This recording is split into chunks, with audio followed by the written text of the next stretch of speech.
नमस्ते बच्चों, मैं आशा चौहान। स्वागत है आपका क्लास 8 में। आज अपन पढ़ेंगे व्यंजन के बारे में। हिंदी ग्रामर से है व्यंजन। तो व्यंजन इंग्लिश में इनको कहते हैं कॉन्सोनेंट्स। ऐसी ध्वनियां जिनको स्वतंत्र रूप से लिखना संभव है पर उच्चारण के लिए स्वर की सहायता लेनी पड़ती है, उन्हें व्यंजन कहते हैं। ये क ख घ ढ जो है वो क वर्ग में, च वर्ग में च छ ज झ, ट वर्ग में ट ठ ड ढ, त थ द ध न, त वर्ग में, प वर्ग में प फ ब भ म। अंतस्थ व्यंजन कहलाते हैं य र ल व। ऊष्मीय व्यंजन श श श ह, संयुक्त क्षत्रज्ञ श्र, और अन्य व्यंजन जो है ड़ और ढ। प्रत्येक वर्ग पहले वर्णों के वर्ग के नाम से जाना जाता है और इनकी संख्या जो है वो पूरी 33 है, पर संयुक्त और अन्य को मिलाकर इनकी संख्या जो है 39 हो जाती है। अब है व्यंजन के भेद। व्यंजन के भेद, इसमें भी व्यंजन जो है, व्यंजन भी 3 प्रकार के हैं: स्पर्श, अंतस्थ और ऊष्मीय व्यंजन। सबसे पहला है स्पर्श व्यंजन। स्पर्श व्यंजन में जिन वर्णों का उच्चारण करते समय श्वास, वायु, कंठ, होठ, जीवा आदि स्पर्श करती हुई बाहर निकलती है, उनको स्पर्शीय व्यंजन कहते हैं। मतलब मुंह में कहीं ना कहीं ये टच होते हैं, तो इनको स्पर्शीय व्यंजन कहा जाता है। इनकी संख्या होती है 25। इनको 5 वर्गों में बांटा गया है। अभी अपन ने पढ़ा, ये क वर्ग है, ये च, त और प, ये 5 वर्ग है और पांचों में 5-5 है, मतलब 25 हो जाते हैं। इन सभी व्यंजनों में अ स्वर जो है वो मिला हुआ है। इस प्रकार से अ स्वर मिला हुआ है। क से बाहर अगर अपन अ को कर देते हैं तो ये हलंत लगाना पड़ेगा, और फिर इस प्रकार से अ, और अगर इसमें मिला के लिखें तो ये बिना हलंत वाला, इसमें अ जो है वो मिला हुआ है। अब है अंतस्थ व्यंजन। अंतस्थ व्यंजन में क्या होता है, इन वर्णों का उच्चारण करते समय जीभ मुंह के किसी भाग को पूर्णतः स्पर्श नहीं करती, पूर्णतः स्पर्श नहीं करती। इन्हें अंतस्थ व्यंजन कहा जाता है और इनकी संख्या 4 है, य र ल व। ऊष्मीय व्यंजन। ऊष्मीय व्यंजन का उच्चारण मुंह करते समय मुंह की वायु तीव्र गति से रगड़ खाने के साथ गर्म होकर निकलती है। मतलब मुंह जो, जीभ जो है कहीं बहुत तेजी से टकराती है और वो घर्षण होता है, गर्म हो जाती है, तो इसलिए इसको ऊष्मीय व्यंजन कहा जाता है। ये भी, इनकी संख्या भी 4 है, श, श, श और ह। संयुक्त व्यंजन। 2 भिन्न व्यंजनों के मेल से बने 2 भिन्न व्यंजन, जब 2 व्यंजन आपस में मिल जाते हैं तो संयुक्त व्यंजन कहलाता है। इसमें है त्र, श, क्ष, य और श। इसमें त और र मिला हुआ है, क और श मिला हुआ है, ज और य मिला हुआ है, श और र मिला हुआ है। द्वितीय व्यंजन में जब एक व्यंजन 2 बार मिलता है तो उसे द्वितीय व्यंजन कहते हैं। जब पहला स्वर रहित और दूसरा स्वर सहित हो तो द्वितीय व्यंजन कहलाता है। जैसे पत्ता, सत्ता, गप, टप्पा, गद्दा, उद्देश्य, अन्न, भिन्न, रस्सी, लस्सी। तो ये एक स्वर जो है वो 2 बार आ रहा है। अब पहला स्वर जो है, इसमें तो व्यंजन नहीं मिला हुआ है, लेकिन इसमें व्यंजन मिला हुआ है। इस प्रकार से जो है द्वितीय व्यंजन कहलाते हैं। आगे है संयुक्ताक्षर। जब एक स्वर रहित व्यंजन का भिन्न स्वर सहित व्यंजन से मेल होता है तो संयुक्ताक्षर कहलाता है। जैसे सभ्य, ये जो है इसमें ये स्वर रहित है और ये स्वर सहित है। तो जब भिन्न, अलग अलग, यहाँ पे तो एक ही व्यंजन हो रहा था सेम, लेकिन यहाँ पे भिन्न व्यंजन जो है, अलग अलग व्यंजनों का जब मेल होता है तो संयुक्ताक्षर कहलाता है। व्यंजनों का वर्गीकरण। व्यंजनों को वर्गीकरण के आधार पर निम्नलिखित आधार पर बांटा गया है। एक तो उच्चारण के आधार पे, प्राण श्वास के आधार पे, नाद स्वर तंत्री में कंपन की दृष्टि से, उच्चारण स्थान के आधार पर। सबसे पहला है उच्चारण स्थान के आधार पे।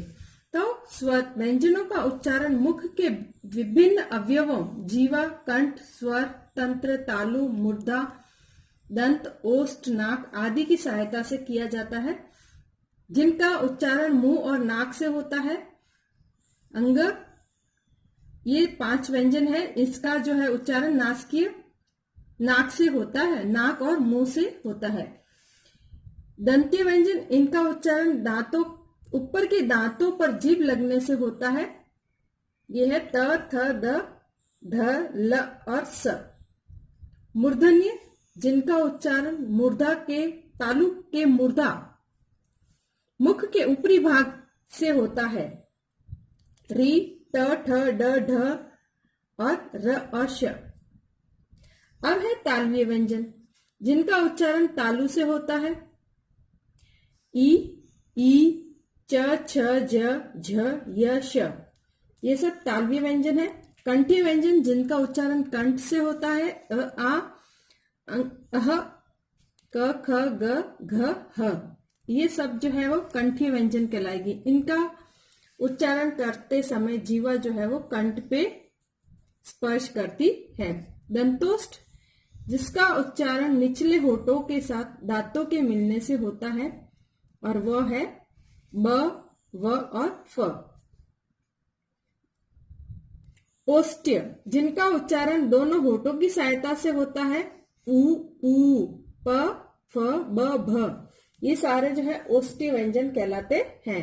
कंठ तालव्य, जिनका उच्चारण कंठ और तालु के द्वारा होता है। ए और आई। कंठोस्थ, इनका उच्चारण जो है कंठ और ओष्ठ दोनों के द्वारा होता है। ओ, औ।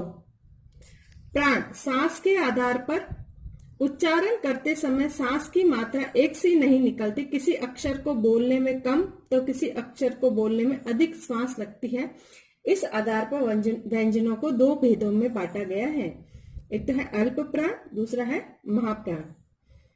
अल्प विराम, जिन ध्वनियों के उच्चारण में वायु की मात्रा का कम प्रयोग होता है वे अल्प प्राण व्यंजन कहलाते हैं, जैसे क, ग और ड़।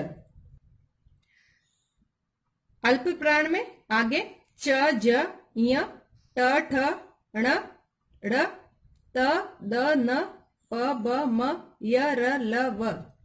महाप्राण, जिन व्यंजनों का उच्चारण करते समय अधिक वायु या श्वास की आवश्यकता पड़ती है वहां महाप्राण व्यंजन कहलाते हैं, जैसे ख, ड़, छ,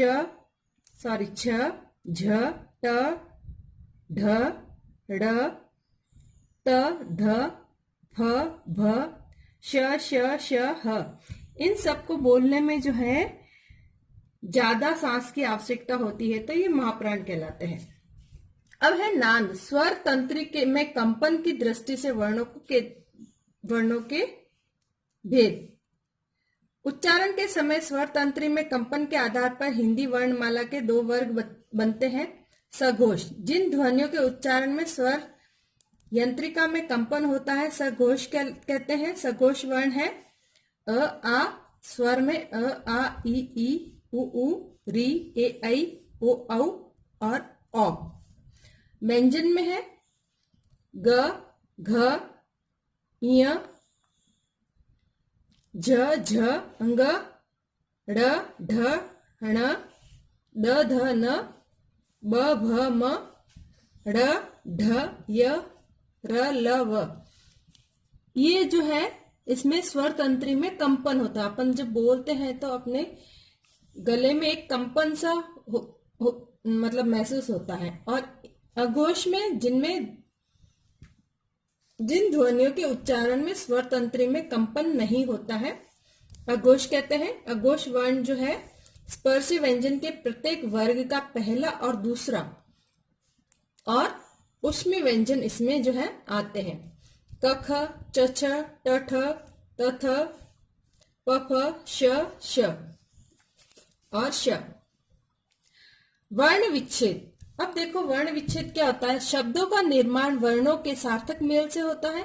यदि शब्द में प्रयुक्त वर्णों को अलग अलग कर दिया जाए तो वर्ण विच्छेद कहलाता है। जैसे सुमन, सुमन को अगर वर्ण विच्छेद करना है सुमन शब्द का तो कैसे करेंगे? स प्लस उ मिला हुआ है इसमें, फिर म के साथ में अ मिला हुआ है और न के साथ में भी अ मिला हुआ है। तो इन सब का अपन ने अलग अलग करके जो है विच्छेद कर दिया। ऐसे ही ये सारे शब्द जो है वो वर्ण विच्छेद किए हुए हैं, तो आपको ये सारा देखना है। अब देखते हैं कुछ संयुक्त अक्षर के उदाहरण, जिसमें एक स्वर जो है व्यंजन जो है आधा होता है, उसके आगे वाला जो है वो पूरा होता है। जैसे पद्धति, पद्धति में द जो है वो आधा है, ये स्वर से रहित है और ध जो है वो स्वर से सहित है। तो ऐसे अक्षर को संयुक्त अक्षर कहते हैं। अब है वर्तनी। ध्वनि के अनुसार लिपि चिन्हों को लिखना वर्तनी कहलाता है। वर्तनी शब्द का अर्थ है पीछे चलना। हिंदी एक वैज्ञानिक भाषा है। इसका लेखन ध्वनियों के अनुरूप लिपि चिन्हों के द्वारा होता है। वर्तनी संबंधी त्रुटियां इसलिए होती है क्योंकि इनका सही उच्चारण नहीं होता। जैसे अचार को आचार और अनार को अनार बोला जाए तो लिखा भी गलत ही जाएगा।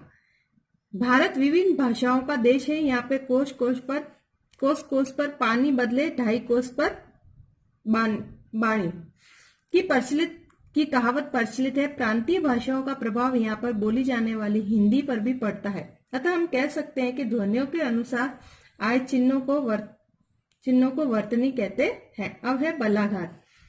बलाघात में उच्चारण में किसी अक्षर या शब्द पर जो बल दिया जाता है उसे बलाघात कहते हैं। बलाघात के 2 प्रकार हैं, शब्द बलाघात, वाक्य बलाघात। जब शब्द में किसी विशेष अक्षर पर जोर दिया जाता है तो शब्द बलाघात होगा।